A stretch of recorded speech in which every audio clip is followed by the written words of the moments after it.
is, thank you. I recently moved out of the council estate that I grew up on. I moved to this posh area and I was walking through my new local park and I noticed all the dogs in this park are like stereotypically cute dogs. They're all like dachshunds and poodles. But the dogs on my old estate, they were proper council estate dogs. We had one dog on my old estate, part Rottweiler, part scaffolder. No, he wouldn't bark at you, just give you a free quote. But I'm Catholic. I grew up Catholic. My mum used to take me to mass a lot as a kid. I was a terrible kid to take to church, got a short attention span. I was always playing up, messing around in church. I remember the first time I pushed my mum to the edge, right, it was in the middle of mass, and she went, Danny, if you don't behave yourself, when we get outside, I'm going to give you a fucking hiding. And I was in shock, because this was the first time my mum had ever swore at me and threatened me in the house of God. And then she just turned around, put her hands together, looked up and went, if you look at me like that, you'll fucking get one and all.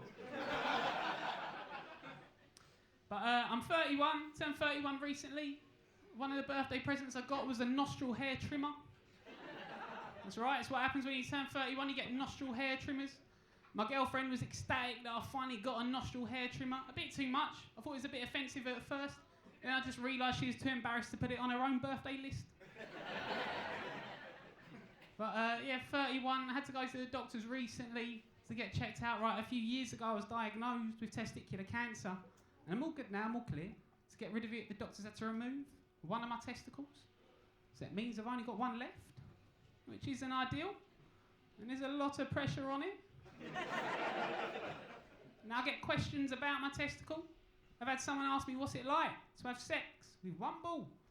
And it's fine, completely normal. I just prefer having sex with vaginas.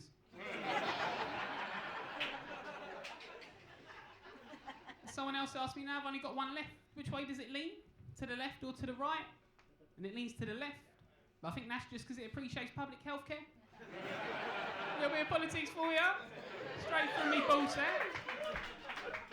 Third question I get the most, since I lost my testicle, have I lost any testosterone? Now, normally when people are asking me this, they're trying to mug me off and take the piss. Like someone asked me in a pub once recently, like, who's lacking in testosterone? Any Dave? I went, oh, why don't you just fuck off?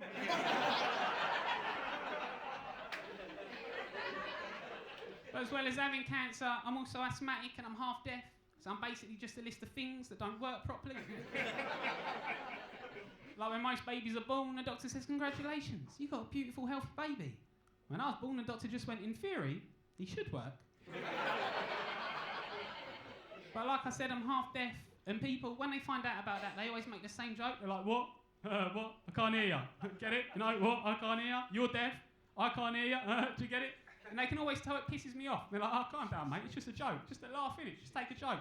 And I'm like, yeah, but in fairness, I didn't expect this from my local GP.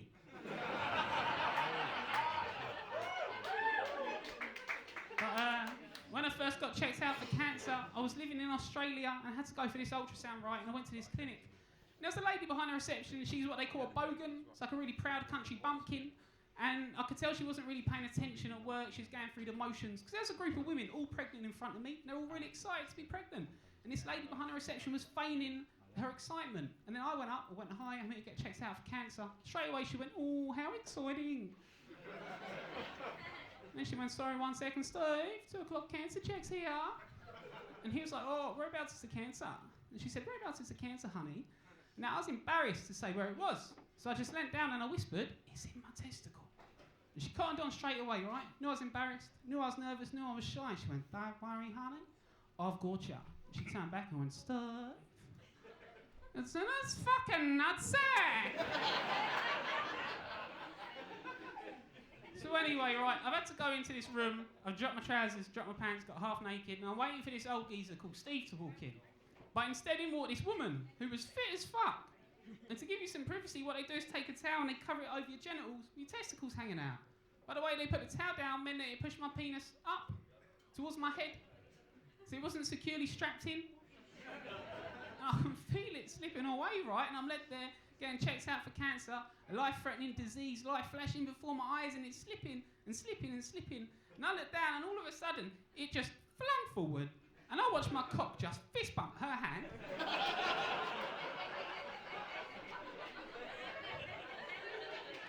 All you could hear was the sound of skin connecting, and in the distance, just the words, oh, how exciting.